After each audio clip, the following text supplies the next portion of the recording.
Welcome to the Andy Staples Show. We got a schedule in the Big 12, Ari. This is big news. We've been waiting for this for a long, long time. And, this is a tea leaves thing because the thought is if it's just a 2023 schedule, then it probably means that Texas and Oklahoma wind up in the SEC in 2024. Mm-hmm. And it was just a 2023 schedule. So I would imagine those negotiations remain ongoing. My question this entire time was, how badly will the Big 12 try to screw Oklahoma and Texas on the schedule? Which, again, I'm not saying that is a bad thing from the Big 12, because if I were in charge of the Big 12 or in charge, like running the athletic department at a school that remains in the Big 12, I would do the same thing to them. You'd want to make it as hard as humanly possible to have a successful season. Yes. So I feel like with Oklahoma, they are attempting that. Like, you get to go to Cincinnati for their first game as a Big 12 school. Then you get to go to Provo in November. And oh, by the way, you can turn right around and play TCU after that.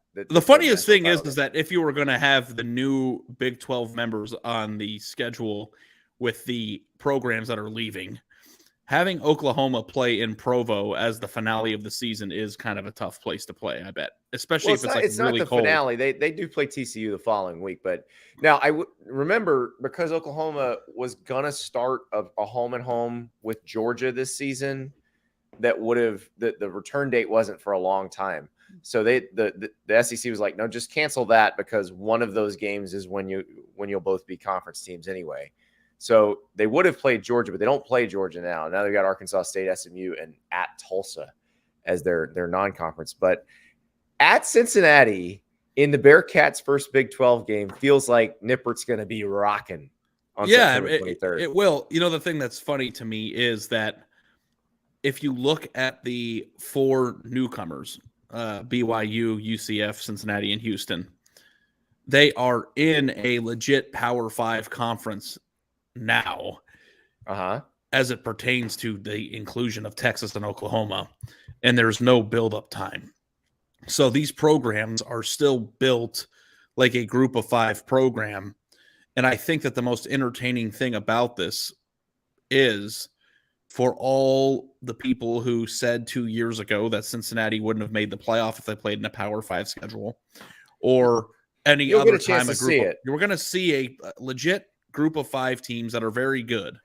Now, playing remember, an actual Power 5 schedule. Luke Fickell leaving and then taking a lot of players, a lot of players following him to Wisconsin. You can phrase it however you'd like. Maybe Cincinnati is not as deep as they would have been had Fickell stayed. But sure, Scott Satterfield's been a Power 5 coach too. So and UCF, they're always one of the more talented teams in their old conference. Playing Kansas State, Baylor, Kansas, Oklahoma, West Virginia, Cincinnati, Oklahoma State, Texas Tech, and Houston. It's like we are going to get to see them play that schedule. And I think that as time progresses, these teams will probably turn out to be more equipped talent-wise than some of the teams that are in the Power 5 already, just based on some of the geographical advantages that I believe that they'll have once they really settle into the conference. But it is kind of like G5 versus P5. And I'm very curious to see if any of those teams, those four newcomers, will be in the Big 12 championship discussion come November. Yeah, it will be very interesting. And because those 4 we've talked about, BYU has a national recruiting base, obviously, because it's a church-based school, and Mormons everywhere look to potentially go to BYU.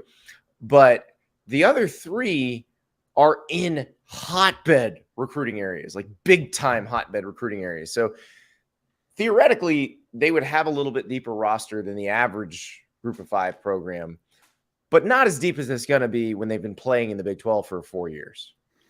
But you could potentially say, like, Houston might be the 4th or 3rd most talented team in the new Big 12 in 8 years. Is that reasonable? The Yeah, Oklahoma absolutely. lists and Texas lists Big 12. I mean, Houston is one of the best talent cities in America. So absolutely. Now let's talk about the Cougars actually, because I wrote this in Dear Andy last week because somebody asked me about this situation and did I believe the rumors that Texas and Oklahoma were holding it up because of the where they were going to get sent. And I said, you got to send them on the road to at least 2 new members. They didn't send Texas on the road to 2 new members, but they did follow my suggestion to make them play at Houston, which I feel like to Texas, and I'm not disparaging Houston. We all know how Longhorns think. Like, this is the most humiliating thing you can do to Texas. Make them play a road game at Houston. Yeah. Imagine losing. Well, but now Houston fans better step up. Don't let your stadium get turned burnt orange, because that is also a possibility. Yeah, but it's like kind of like you look down on traveling to in-state teams, and now you're forced to do it. You better back it up, And Of course, Houston is well aware of that thought process, and I think they have a very beautiful stadium. If you've been there, They do. It's very nice. Yeah, I've been there. With the skyline in the background, and yeah. I mean, you're going to be in the Power 5 now, so be the Power 5, and I'm very excited to see what the new Power 5 Big 12 or the new makeup of it is in 5 years, or how we look at it. But for now, it's the Power 5. Absolutely. Texas, by the way, after that game at Houston on October 21st, BYU comes to Austin. Ari, what is BYU's current win streak against Texas? I don't know. How can I know that? Is it 7? It's 2. The last game was an absolute nightmare for the Longhorns, but they've lost 2 in a row. They lost to BYU in Austin and in Provo in 2013 and 2014. So 2013, I believe, was the Provo game, and that was when Taysom Hill just ran all over the Longhorns, and they wound up firing Manny Diaz as defensive coordinator after the game. Yeah. That's good. That's good memory. So what game are you most excited about? Is that the one? I think either Texas at Houston or Oklahoma at Cincinnati. And I hope Oklahoma Cincinnati's a night game, because Nippert just rocks for big games at night. Yeah. It's a cool, if you've never been to Nippert Stadium, it's a really cool old stadium, just kind of tucked, because, it's tucked into the architecture of the campus, which, unlike a lot of big land grant universities, they don't have a lot of room to sprawl. They're in the middle of the city. And it's just a very cool, kind of dug into the ground, feels very old school. And Oklahoma coming into that and them being just pumped for their first Big 12 game. I am so excited for that game. Yeah, I can't remember what year it was, but I was a beat writer at Cleveland.com at the time, and there were rumors that Cincinnati would be potentially a candidate to join the Big 12, and this was right. I think if my memory serves me correctly, it was when Houston and Tom Herman played in Cincinnati. Yes, that would be right. That was when the Big 12 did the dog and pony show. It was 15, 16. And it was 15. The Big 12 did the dog and pony show where they made everybody make a presentation, even though most of them were like, why are we doing this? We're not going to expand. We don't want to add more miles to feed. And they didn't end up expanding. But Nippert showed out that night. Oh, yeah. So I went and I wrote a column about it. They showed out that night like they were trying to prove that they belonged. And now I think about that night, which was, almost 8 years ago now. And it's here we are. You got your chance, and you get to play Oklahoma, in a similarly situated game, and you can show out and play a team that's leaving for the SEC. And you know what? Who knows? Who knows what could happen? Got a good question from Steven. Which of the Big 12 newcomers do we feel has the easiest schedule? I know we're just talking about the conference schedule here. I don't think any of these are particularly easy. No, but it's got to be UCF, right? They don't play Texas. And they don't get Texas or Oklahoma. But they right? No, UCF or plays they're Oklahoma at Oklahoma on the road. They're at Oklahoma. So, but BYU gets Texas and Oklahoma, and Houston gets Texas at home. So it might be Houston. So but they have to. Houston has to open up the Big 12 with TCU. So maybe UCF's that's not it. got to go to Lubbock in November. That's no picnic. Yeah, like that, and then also Houston has to go to Manhattan. That'll be a fun game. I mean, sorry, UCF has to go to Manhattan. That'll be a fun game. That's September 23rd. I like the new blood. Like, it's exciting to see the new things. Houston also has to go to Manhattan. That's on October 28th. So yeah. Do you think that any of these teams are gonna be above competitive? I think UCF might be able to. They've got Cincinnati might also. BYU and Houston will see they're breaking in new quarterbacks. Houston's defense has to get better than it was this year. Like, Houston was 12-2 year before last because they had a really good defense. Clayton Tune was a good quarterback. Clayton Tune's done. I'm in Mobile right now. You can see if you're watching the video feed, you see I'm in a hotel room. I watched Clayton Tune at the Senior Bowl today. Are you sure he's leaving? I am positive. Okay. I watched him practice for the Senior Bowl. He's going to the NFL after his 27th season in Houston. And now, so they're breaking in a new QB. Jaron Hall was also here in Mobile today. BYU also breaking in a new QB. Puka Nacua here as well.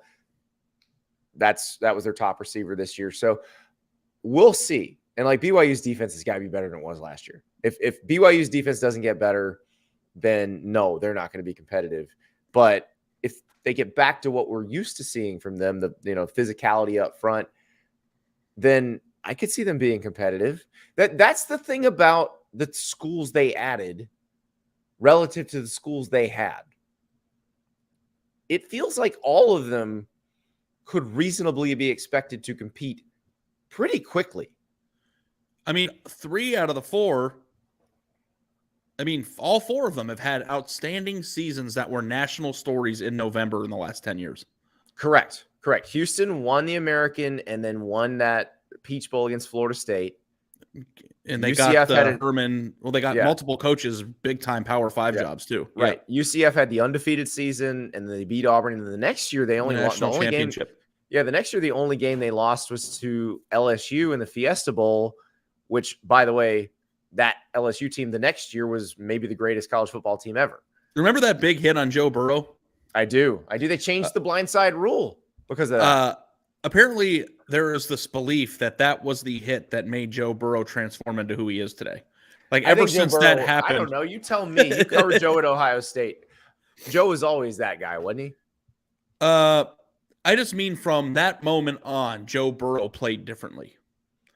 And I think hiring Joe Brady and installing a modern offense might have had something to do with it. I think it was because he got knocked into next week unexpectedly, and it all jarred I something. Know is his teammates, listen, I will tell you, and this I have heard from players on that LSU team in 18 and 19.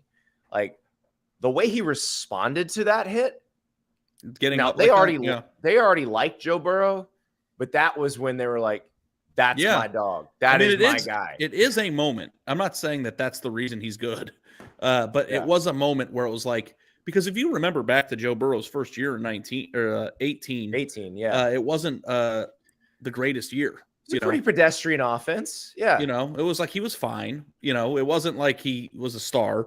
And then we all thought, I don't know what people thought about in the summer of 18 or the offseason of 18 going into 19, like the way that LSU team was viewed. But if I remember correctly, it kind of came out of nowhere to being as good as it was. And maybe part of the reason why is their 2 best players were a transfer and a player that, was ranked in the top 2,100 in the recruiting. Right.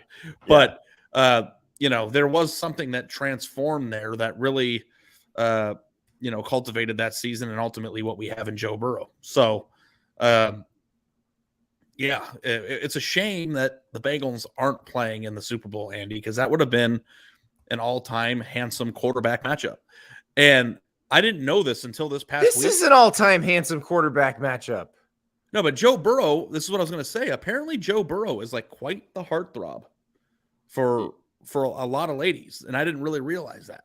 You didn't? No, I thought the man is about as swagged out as humanly possible. No, I know he's swagged out, but like Jalen Hurts has got the face of an angel. So I thought that like there would be no question or no debate that Jalen Hurts was a more handsome man. And then apparently there was some major debate on that, and I went to dinner with another couple to watch I went to dinner to watch the game with a couple and Brittany, and both women said Joe Burrow was far more attractive than Jalen Hurts, and I was stunned by that. Wow, because Jalen Hurts is like, you want to talk about swag? Did you see him on the sidelines of the Syracuse basketball game on Monday night? He's very swagged out. I don't feel like he was not that swaggy at Alabama. Well, it's amazing what can happen when your bank account goes up that much. And you'd be getting your own custom Jordan 1s. You wouldn't have to be buying them off StockX like the rest of us. They'd just be making them for me. I like it. This is true. They'd say ass on the back. You can't. Please sell Andy Staples Show and Friends merch. We're gonna get you ass Jordan 1s. Yes, Nathan Smith has asked. We should do that. Now we could do that on the Nike by You with several different types of sneakers, but we can't do it with Jordan 1s because they're not going to let you customize your own. No, that's sacred. We're not that special. So, Aria, this is, I don't know. This has me so pumped up for next season, and I know we've got to wait 8 months, unfortunately. But it's like we're previewing conference openers on January 31st. So, I'm just excited. I mean, Texas, if this is the last year in the Big 12, which I would think, I think it is, they're going through the ringer, it feels like, and they've got to go to Tuscaloosa on September 9th. But I mean, as we say this is another interesting thing. Alabama still doesn't have an offensive coordinator and still doesn't have a defensive coordinator. I'm very confident that they'll figure it out. That they will hire somebody by the Texas game? I sure hope so. They'll not only hire somebody by the Texas game, but get somebody that's going to do really well there. Yeah, it sounds like Ryan Grubb's going to stay at Washington. Yesterday it looked like for a minute that was happening, but it's not. And I had a hypothetical question that I wanted to ask you later on in the show that is in regards of Alabama. So just remind me of that, because we are working on a story to tease, and you're a part of it. Yep. That I need to get off the schneid and get my stuff in. Yeah, you are still eligible to submit it. He was going to message you tomorrow, where we are ranking the 69 Power 5 jobs in terms of easiest to hardest, 1 through 69 to recruit to. And in these rankings, which isn't like every other ranking that's been done in this topic, you're allowed to take into account perceived NIL prowess, right? Head coaching, sales pitches. So what you're saying is what they are giving now. Me license to rank Colorado much higher than I would have based on. You could put Colorado in the top 5 if you want, and you'd have a strong opinion. In the thought process, or how we're going to do it, is we're going to break it up and then we're going to average it, because I think 8 or 9 of us are ranking them. Well, and then ask me your hypothetical now, because I feel like who's number 1? Georgia. Like that's easy. I don't think it's easy if Nick Saban is. You get to it's Alabama. It's Georgia, right? It's Georgia right now, but Alabama, it's not like Alabama or Ohio State are a distant anything. Like they're right there with them. Like Georgia, Alabama, and Ohio State occupy their own universe compared to everybody else. I disagree with you. I think it's unquestionably Alabama. If Georgia might be the number 1 program in college football right now, but this is a different ranking. The ranking is which place with all the assets that it has, including who their head coach is and their resume. Georgia is the easiest same place. Same reason Nick Saban thought that Georgia was the best job in college football. So then Nick Saban, who just signed 9 5-star prospects and set a record for most 5-star prospects in a single class. He's the best coach of all time. And he's part of the sales pitch. He is. Come play for Nick Saban is a better sales pitch. I don't know. Play for Kirby Smart's a pretty good sales pitch. It's a very good sales pitch for number 2. Number 2 out of 69 ain't that bad. I mean, I don't know. Like Georgia has the advantage. This is why I wanted to ask you, because I thought we would disagree. I think I might be the only person that puts Alabama number one. But if in the assignment we're supposed to have a problem with you putting Alabama number one.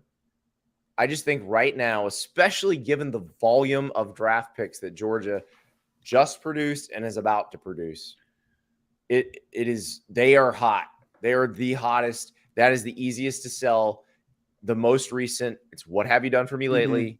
So now, Alabama is about to potentially have the number one, and there's a very good chance Alabama could have the number one and number two pick in the NFL draft this year. Well, that's here's obviously the thing. A very good thing to sell. The assignment is we have 280 characters, which is the length of a tweet, to write our best sales pitch for the team. And we don't have to do all 69. 240 or 280? I think we're going to use too many characters, and it's not going to fit in a tweet. And we're all going to get 8. We're going to split it up. But I feel like if I were a recruiting coordinator who wanted to work at a place and make it for like the ease of it, you can't really neg either of them. Like Georgia and Alabama are close to perfection. We're completely splitting hairs right now. Yeah, no, I know, but I cannot believe if you strip everything away and you present Georgia coachless and Alabama coachless and staffless, Georgia wins 1,000 times out of 1,000 based on location. Because Nick Saban's at Alabama. Because Nick Saban is the head coach, like I know that Kirby Smart won it 2 years in a row. Okay.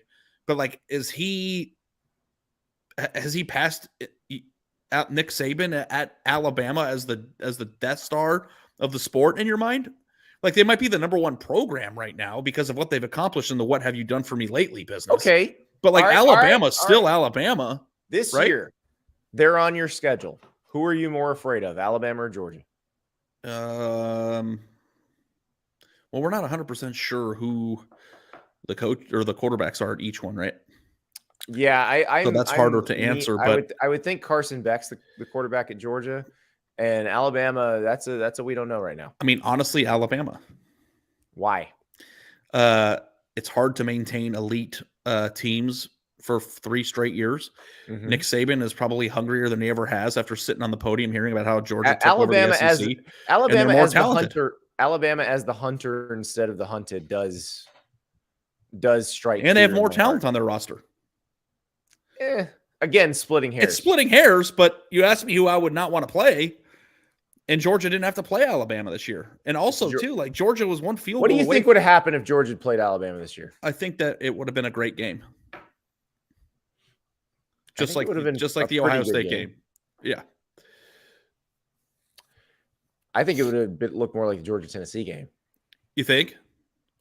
Well, what Alabama receiver was going to go off like Marvin Harrison Jr. did? Yeah. Ohio State had certain strengths that Alabama didn't have, but Alabama has strength. I mean, Will Anderson would have looked real nice in a Buckeyes uniform in that game too. Like you can't do that. I mean, I guess you can because Georgia has NFL tackles. Like they did fine. Andy, do you see why I wanted to ask this at the end? No, I'm glad you asked it now. Yeah. Why are you leaving the interesting parts till the end? It is interesting. Yeah. And like, here's the thing. Like you said, if you pick Alabama, you can't say anything bad about Georgia. And if you pick Georgia, you can't say anything bad about Alabama. So maybe it's just personal preference. I think it is. I think Nick Saban has just done way too much to not be number one right now. I also think Ohio State is a very easy sell as well. My rankings, without giving it away all to you, were Alabama, Georgia, Ohio State, 1, 2, 3. Yeah.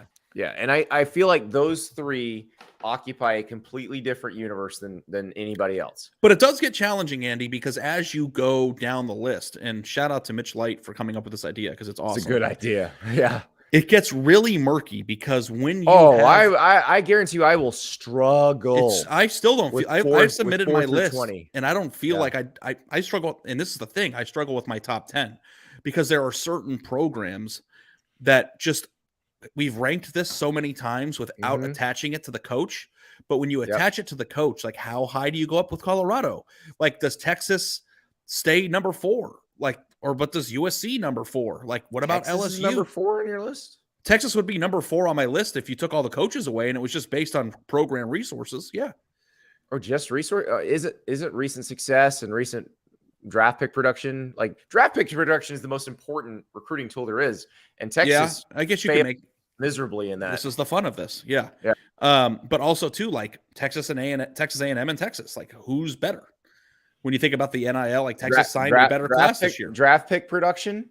But I'm saying, I would like, go with A&M with NIL and head coaches. Yeah. Well, no, and right. in the state, like, what is an easier place to recruit to? When you add NIL, based on what we've seen so far, like I think that bumps Tennessee up. I think that bumps Oregon up. Right. So A&M, would you put ahead of Texas? I would put A&M ahead of Texas anyway because they produce more draft picks. Yeah. Like it is easier to sell recent draft pick production than anything. Yeah. That is why Georgia and Alabama and Ohio State have such a prohibitive advantage on everybody else, because you can go to the player and say, look at how many draft picks we made. Okay, I'm going to give you some of the ones that I struggled with, and I'm not going to tell you where I ranked them. Okay.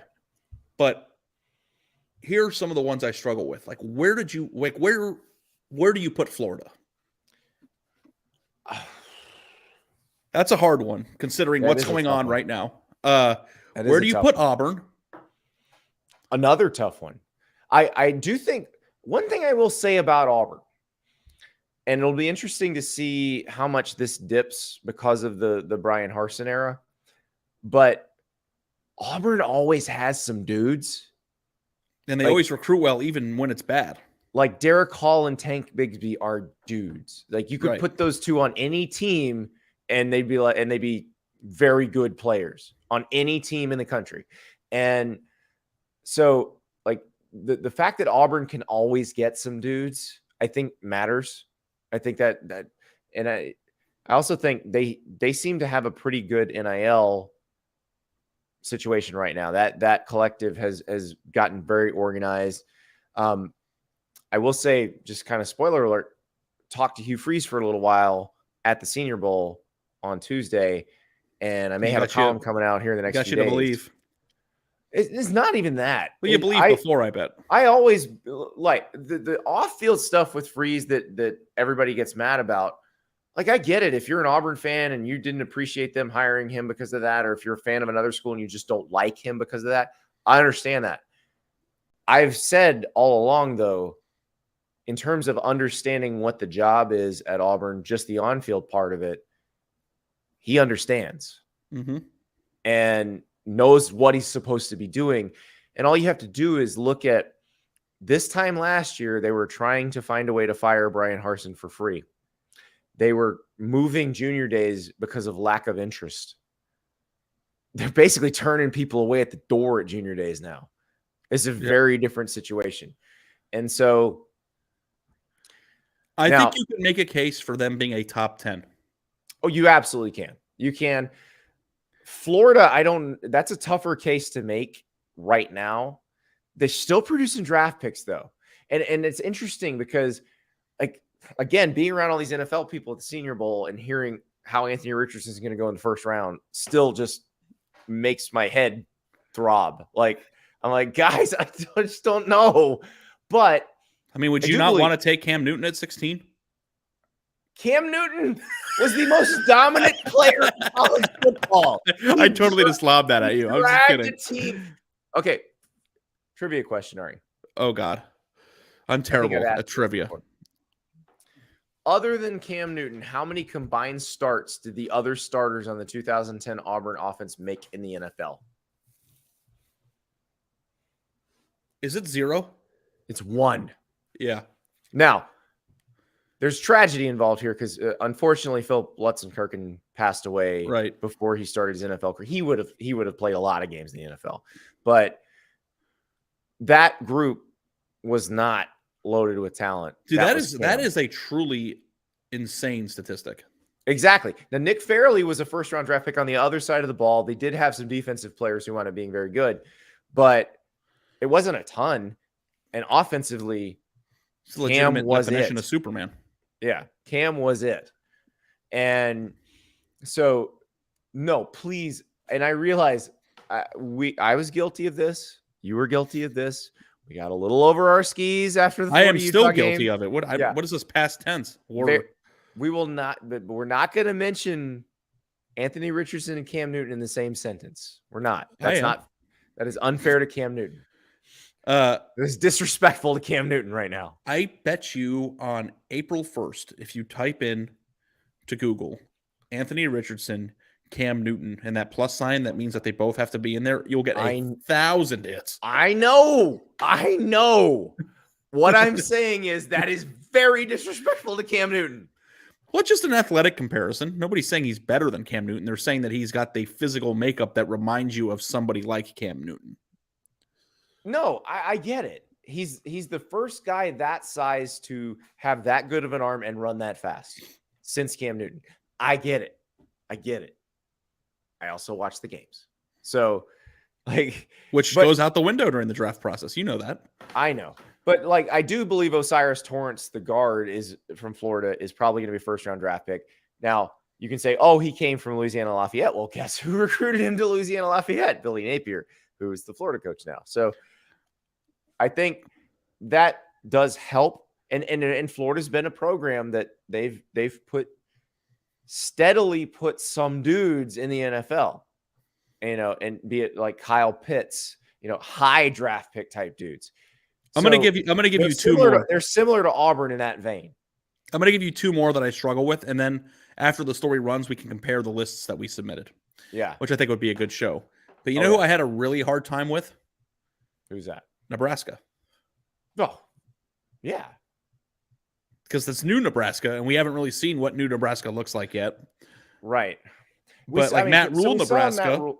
We saw Matt Rule at Baylor, and so our assumption is he'll do the same thing at Nebraska that he did at Baylor, which is go into a fairly unfamiliar territory, learn the lay of the land very quickly, and recruit a roster that can compete in that league. That's what he did at Baylor. Baylor was down worse than Nebraska was when Matt Rule got there. So if he repeats that, then yeah, it's a pretty good job to recruit to. This is where NIL comes in, and you and I have talked about this before. Because of the way Nebraska cares deeply about football, the way that fan base is so passionate, it feels to me like a very good transfer destination, like an NIL situation where a transfer who is not necessarily looking for as much flash, but they're looking for, okay, do they take football very seriously here? And if you set foot on that campus, they do. And can I get to the NFL from here?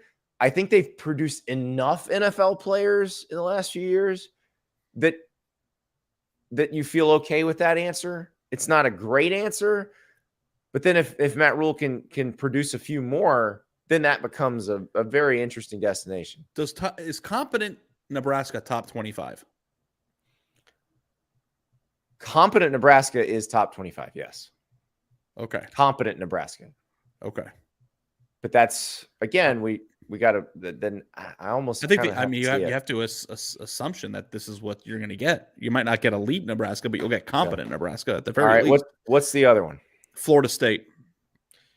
That's an interesting one because it does seem like they have changed philosophies. Like Jimbo was recruiting in a way in the early 2000 teens where he was just getting top 5 classes. Yeah. Ridiculous classes every year. They're not in that boat now, but they've also devised a transfer portal NIL strategy where they're getting really good transfers. But that's not what we're ranking here. That's what's so hard about it. But being able to recruit transfers is just as important as being able to recruit high schoolers. I just don't know if, do you think we will see Mike Norvell, if you had a prediction, make a prediction, sign a top 5 high school class ever? Not based on what we've seen so far. That's tough. That's a tough pill to swallow. Yeah. Because you want to use the transfer portal and steadily improving yourself into being a good team again to then become very good at high school recruiting. Mm-hmm. That's the whole point of it. You don't want to live in that world every year, do you? You don't want to. You want to parlay that into success and getting your name out there again. I think they can if they keep winning. I really just don't think that's a sustainable model long term. But I don't think that's the hope long term. I think if they feel like if they went like they're double-digit wins again, if they wind up in the ACC championship game this year, yeah, if they beat Florida and Miami again, like they're going to get high school dudes too. Yeah, so like hopefully as they continue to do this, the high school dudes will increase, and the hope is that you use the transfer portal well enough to put you in a position where you get good enough to sign a top 5 class so that you don't have to rely on it that way anymore. All right, Ari, speaking of the high school dudes, it is National Signing Day Part 2 on Wednesday. Let's get everybody ready for it because there's some really interesting players still out there.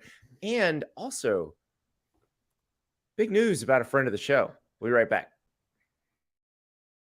I was talking to my wife about my workout routines the other day, and she said, "You should start doing some yoga." I said, "Yeah, you're right. I should." And then I didn't even think about how will I find yoga? Where do I need to go to a studio? I don't even have to worry about that because I am a Peloton member. If I need a yoga workout, I flip on my Peloton app and I find hundreds of yoga workouts that fit my schedule, that fit my ability level, and that make me work because they've got it all. I know what you're thinking. You hear Peloton, you're like, that's the bike. Well, it is the bike, but it's also the treadmill. It's also the free weight workouts. It's the boot camp workouts. They've got something for everybody. I've got to go on a trip this week. I'll be in a hotel gym. There will be tread boot camp workouts with Adrian Williams and Jess Sims that will be as hard as anything I can do in a regular gym. And dumbbells only go up to 50 pounds in the hotel gym. But guess what? I am going to be working my butt off because those guys know how to push you and they know what you're dealing with. That's the thing. Peloton understands that professionals need to be able to fit stuff into a schedule. They need to be able to do it on the road. That busy working parents don't have time sometimes to do an hour and a half or 2 hours or go make an appointment with a personal trainer. Peloton, you just pop open the app. There is a workout there that you can do, that you can fit into your schedule. And trust me, it works. Try Peloton risk-free with a 30-day home trial, new members only, not available in remote locations. See additional terms at onepeloton.com/home-trial. That's onepeloton.com/home-trial. For the longest time, I couldn't understand why they could make athletic clothes that could wick sweat away and make me feel comfortable all the time, but they couldn't do that for stuff I could wear in a work situation. Well, Rhone fixed that. Rhone didn't start advertising until after they saw me wearing the Rhone commuter polo on a podcast because I owned 3 of them already. It was my favorite polo. They also made my favorite pants, and it's just a perfect match. These are clothes that you can wear in any situation. You can play golf. You can go to work. You can go to the beach. You can go to a meeting. And we don't live in a super formal society anymore. The pandemic took away a lot of that. So it's really good if we're just wearing pants at this point. Well, if you want to look great, you should be wearing some Rhone pants. The commuter jogger, my absolute favorite pants that I own. Men's closets were due for a radical reinvention. Rhone stepped up to the challenge. With Gold Fusion anti-odor technology, be smelling fresh and clean all day long. And on top of that, Rhone is 100% machine washable, so you can ditch the dry cleaner all day. That's right. Throw this stuff in the washing machine. You put it in the dryer. It comes out looking great. The commuter collection can get you through any workday and straight into whatever comes next. So head to Rhone.com/Andy23. Use the promo code Andy23 and save 20% off your entire order. That's 20% off your entire order when you head to Rhone.com/Andy23. That's RHONE.com/Andy23. Use the code Andy23, 20% off your entire order. It's time to find your corner office comfort with Rhone. Welcome back. So before we get you ready for National Signing Day Part 2, big news from a friend of the show that hit the wires on Monday night, Ari. So Rylan Godey, you remember him as one half of the Real Talk podcast. We did a crossover event with Rylan and his Georgia teammate Tate Ratledge. They have a great podcast. They came on our show for our national championship game preview. It was spectacular. We were planning to do a back half of the home and home later. So Ryland went into the transfer portal. Now, he was not the only Georgia athlete who went into the transfer portal and emerged in the same place. Alexa Fortin, a setter on the Georgia volleyball team, also went in the transfer portal. And we learned on Monday night that Ryland and Alexa, who happen to be engaged and are getting married in May, are both going to be Mississippi State Bulldogs. Now, here is the part that blew my mind that a lot of helpful readers and listeners on Twitter alerted me to when I said, is this the first husband-wife package deal in the history of the transfer portal? It is not even the first one this year. So Dallin Holker, who played football at BYU, and Taylor Holker, his wife, who is on the BYU track team, they both transferred to Colorado State in December. So 2 sets of husband-wife transfers so far this year. That's spectacular, Ari. Yeah, I was like thinking about, would my wife transfer if I wanted to go somewhere? Or would you transfer if your wife wanted to go somewhere? I would. I transferred to Dallas. Okay. All right. But when we were dating, she said, I love you. I will never live in Ohio. And that's why I live in Texas. So this is a reverse. All my exes live in Texas, and that's why I hang my hat in Tennessee, and that's why I live in Texas, because my wife has refused to ever live in Ohio. Yeah, well, Texas is a good place to be in my job, so it Texas worked out well. Texas is a place that you'd surely love to be. I don't know if Texas would be in my top 5 states. That would be a good random ranking. Oh, good Lord. Top 5 states I would want to live in America. We are going to save that one. Put a pin in that, Ari. There's too much football to talk. But put a pin in that one, because that may be something we do later in the week. I like this. That should be maybe our next random ranking topic. Yeah. I'm good with that. Okay. But let's talk National Signing Day. Let's do it. I want to talk about a guy who I think is one of the more fascinating people who will be picking a school on Wednesday, and that's Nyckoles Harbor. So he is an edge rusher, tight end. In recruiting parlance, he's an athlete from, is it Archbishop Carroll? Yes. In DC. So he's 6. What is he? 6'6"? He's 6'5" and a half, 6'6", 230. But runs like Usain Bolt. Elite speed, not good speed, not great speed. Elite speed. Ran a 10.22 100 meters in August, I believe. This is a guy who could, with working his way up, could potentially be like a U.S. track team type guy. With no disrespect to Arch Manning, I am surprised he's not the number 1 overall player in the class. It's because he can, and this is the weird part. When we usually talk, quote unquote, track guys, we're usually talking about kind of skill position, a receiver, running back type player, corner. This guy's an edge rusher, tight end, who big enough to play, at those positions now, but will be kind of undersized in major college football. As he gets older, will get big enough to be the right size for those positions in major college football, but might also still be just that fast. I'm also excited to see where he ends up playing in the college level, because I know there's some debate about where he projects. Mm-hmm. Because the thing that is interesting about the speed thing is there are people who are fast on tracks, and when you're that fast, you're fast everywhere, but it doesn't translate to, because it's if you're that fast and then you're rushing the passer, that might help you get to the quarterback because you're fast off the ball, or you can get around a but that's tackle. But is that going to translate?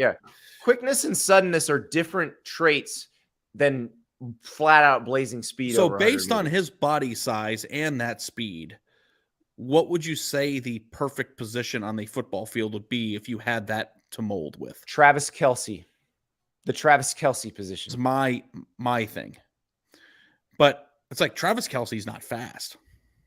Right. Travis Kelce is an incredible route runner, a great understanding of the offensive scheme he plays in. He just finds pockets. He just finds pockets and sits down. Yep. And Travis Kelce was I believe a quarterback coming out of high school and had to move. Remember Cincinnati, Brian Kelly's last year used Travis Kelce as a Wildcat quarterback. Yeah. I mean, you watched the Chiefs play over and they were like, we're going to make you a tight end.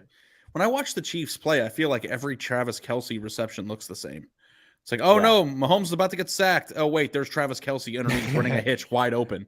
And then he makes one guy miss and then runs 7 yards. The touchdown catch in the AFC Championship game.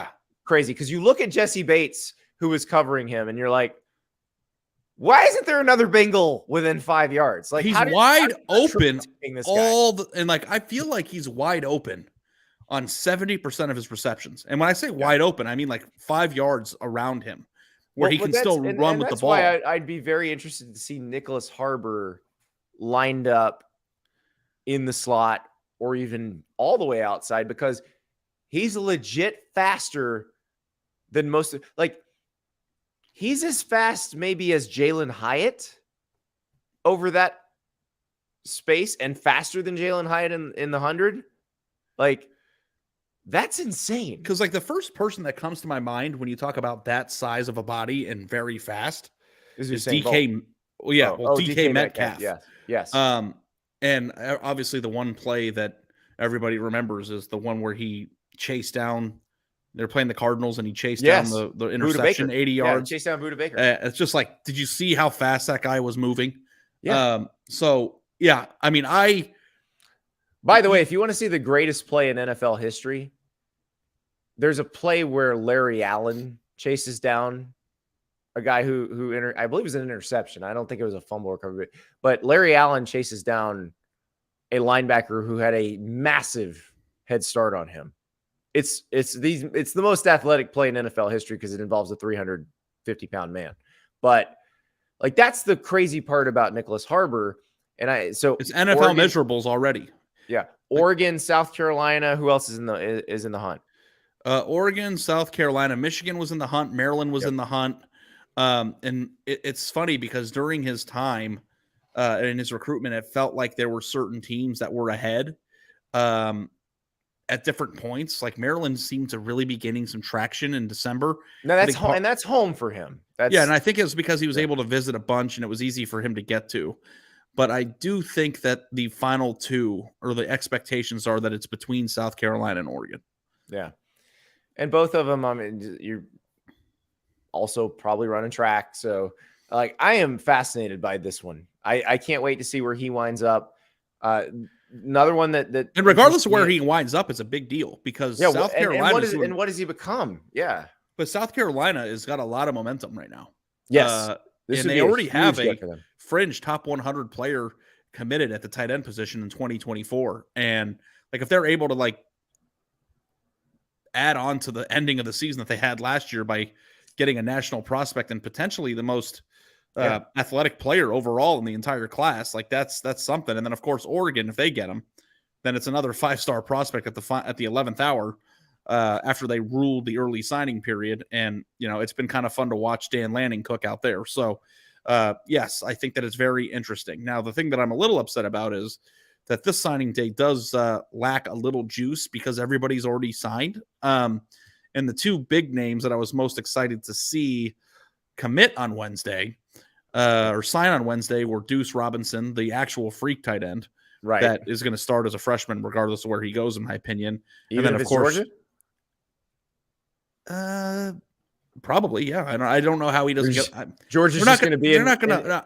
Yeah, they're not going to get rid of Brock Bowers. Two tight ends on the field. Yeah, I got to find a way to put him on the field. Well, and they had Darnell Washington and Brock Bowers on the field an awful lot together. So I would say that Washington was a starter, even if it's like, oh yeah, absolutely. Starter's a loose 100%. Term.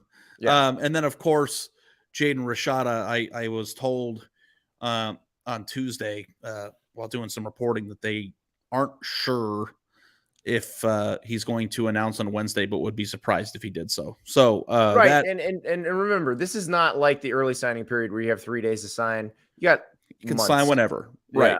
You can show up without signing anything if you want, right? Yeah, but those were the three biggest names. out there. There's a top 100 player named Roderick Pleasant out of Southern California, who's also down to USC and Oregon, which is a nice old school Pac-12 battle. Well, now that'll be a cross-conference battle in a year. Yeah, and then there's another tight end that Georgia has been recruiting, and that's Walker Lyon. I don't know how many tight ends this program needs. All of them? They're going to come all. Former Stanford commit. This is why our guy Rylan Goldie was in the portal. Yeah, I mean, it's like if you're a tight end and you're a top 100 player, you have a spot apparently. Yeah. So that's pretty much the early signing period. You got some flip watches and stuff. Well, but Cormani McClain is committed to Colorado, but he was committed to Miami going into the early signing period, and he didn't sign. So is he gonna sign? Because he is filming a documentary, right? As one does.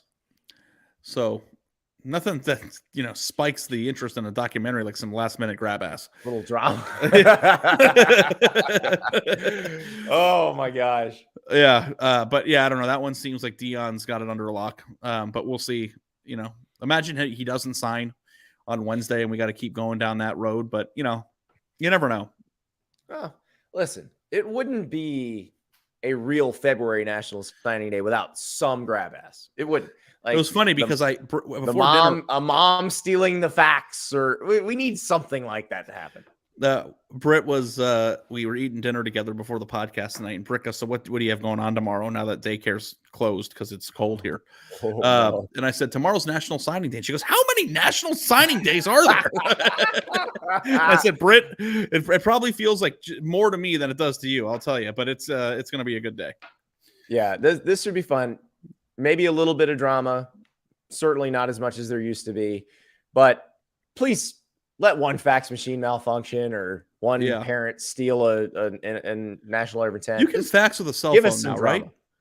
You can send a PDF now of these things. They do the fax machine out of nostalgia, an homage to the past. That's all it is. But I thought there was an app where you could just take a picture of it and then type the fax number in, and then it just spits it out. Fax machine. You can. I have that up. Yeah. You do? So you doing a lot of faxing? No, not doing much faxing. I should do that. Like, I call the Jim Rome show and be like, "What's your fax number?" I gotta get off. Yeah. Oh, you can fax from Gmail. Fun. The more you know. Dun dun dun dun. The whole thing about 2023, and this isn't a new sensation for me. It's been, if I have to print something, I find it to be the most aggravating thing that you have to do. Just send me something. Send me a PDF I can fill in or a DocuSign. Like, don't make me print stuff. Yeah, I mean, if you sell a pair of shoes on StockX, you have to print something, and then you go to the UPS store and they charge you like $1 a page. It's like, what are we doing here? Who needs paperwork? Still have a printer, by the way. Where am I going to plug a printer in this? I will say, having kids, and maybe by the time your kid gets middle school age, this won't happen anymore. They print out so many things and still have to physically write things. Do your kids have Trapper Keepers? No, we tried to get them for them, and they're like, "No, this isn't cool. This is lame." But there's a lot of pages that they have, paperwork, syllabuses, all that stuff is still physical. Yes. Now, I will say, if you forgot an assignment at home, at least now there are different websites. The one they use is called Canvas, and I'm sure a lot of parents with kids, their kids use this too. Like, they can just go to that teacher's class on Canvas. They can go to the date, and they can pull up the PDF of whatever the assignment is and print it out if they left it at school, which is huge. So if your daughter has there's never an excuse like, I can't do my homework. No, you can. Just call it up on the web. If your daughter has to write an essay, does she still print it out double spaced and hand it in? See, that's where it gets annoying. Super annoying. She has to print it out and then submit it as a PDF. So she prints it out and then now you can, and I've shown them how to do this. Like, you can print to PDF, which is you basically just save a PDF. You go to the print function on your computer and you save it as a PDF and just send it that way. But a lot of times they have to do handwritten stuff, that they then have to take a picture of and upload as a PDF. Yeah, It's people a pain don't know in the ass. struggle where like you had to do the double space. You had to, and I had the best Oh, trick. double space, 12.1 point, so they don't notice how much bigger the font is. And then you mess with the kern. Do you know what the kern is? I don't know what the kern is, but I was going to tell The you my space trick. between letters. Oh man, I used to bold every period. You can't tell, and if you bold every period, it gives you, if it's like a 3 or 4 page paper, it gives you like another half page. If it's close to the end of the line, it's going to knock it to a new line. Yeah, love it. I love it. That's amazing. That is the best trick ever. And it was I'm not surprised I didn't know that. And the best thing that you can do is just like you write the paper, and then at the end of it, you hit Control F period replace. Remember, like you replace it, and if you replace it with the bold period, you watched your paper, increase a page. It was the best feeling ever. By the way, SIGEP 415 points this. We should have talked about this much earlier in the show, and I apologize for that. Has Jim Harbaugh finally resigned himself? I think that means resigned himself to being the Michigan coach another year. Thanks, Sean Payton. Yes. So we said this the other day, Ari. Like, he met with Michigan again. Like, that's a thing. But Sean Payton taking the Broncos job means, yes, Jim Harbaugh is staying at Michigan. I mean, he could still coach in NFL Europe. Well, yes, he could. The Amsterdam Admirals, the Rhine Fire. So no, the San Diego Fleet. What if the Saints had driven a harder bargain with the Broncos, and the Broncos have been like, screw it? I think they would have gone back to Harbaugh at that point. I don't know, never be what do they say? Always a bridesmaid, never the bride. He might have been the bride. Man, so. Yes, Michigan people, feel free to breathe. You're safe. Or maybe you're mad about this. I don't know. Go get Jaden Daniels. Everything's okay. Go get Jaden Daniels. Jaden Daniels. What am I saying? Jaden Daniels? The LSU quarterback? Jaden Davis, the 5-star quarterback of the 2024 class. What? You got to give me these names. That's very close. Jaden Daniels and Jaden Davis are very close. It's like I can't control it. I have this thing in my head, Andy, where I say something different than what I'm thinking. Oh, I think there's probably a scientific term for that I don't know, but yeah, basically my head is still on the verge of exploding over the bolded period. Yeah, well, hey, you got to see. That's the thing too about high school and college. It's like you think the curriculum is what's most important. No, it's the way that you navigate yourself. It's the tricks you learn to get out of work. It's the tricks you learn. It's what you have to do. It's turning things in on time, finding a way to get stuff done, and like being adult on your own for the first time. That is the most important learning experience. It's not whether or not you could pass the biology course or Bio 101. It's all the things that you do in college to try you're talking about bolding a period. I know. To beef up your papers. Yeah, it was clever, and I'm proud of it. You should be. You really should be. All right. National Signing Day Part 2 is Wednesday, which means you're going to get a special Stars Matter with Ari and Mitch Light. And then Ari and I will be back on Friday. I know that your son trying to say goodbye and you probably have a lot of work to do, Andy, but like I actually believe this because like in college, I took you're going to laugh at this, a course called Nutrition, Food, and You, which is probably one that I should have listened to. Oh, listen. Florida, we had the meat we eat. We had man's food. Don't feel bad about that one. But, frats used to have the test banks. The test bank, yes. And being able to navigate the test bank, memorize the entire test. They hand you the test. I never even went to the class, and I knew the answer to every single question because he didn't change the tests. I had to miss them on purpose. Because ladies and gentlemen, the University of Arizona. But I'm saying like that to me is more valuable than the curriculum because you learn to navigate life and get stuff done, which is all life is really. You got 19 things you got to do, get them done in the most efficient way that you can.